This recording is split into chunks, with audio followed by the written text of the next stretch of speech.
बोरीगुमा नूतन विज्ञापित अंचल परिषदर अध्यक्ष पदवी को अणसंरक्षित करने स्थानीय बुद्धिजीवी माने सरकार निकट दाबी रखिंट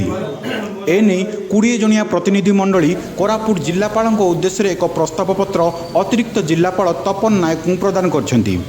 प्रतिनिधि मंडलीर मत अनुଯାयी दीर्घ वर्ष धरी पंचायत स्तर में सरपंच समिति सभ्य और ब्लॉक अध्यक्ष पदवी संरक्षित रही आसुथिबारु साधारण और पछुआ वर्गर अनेक आग्रही व्यक्ति प्रत्यक्ष निर्वाचन में लड़िबार सुजोग वंचित होइछन्ति।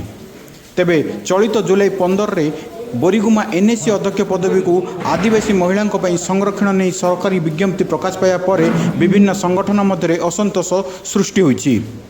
नूतन एनएसी प्रथम निर्वाचन होगाकु अध्यक्ष पद को अणसंरक्षित करने सरकार को पुनर्विचार करने दाबी करा जायछि।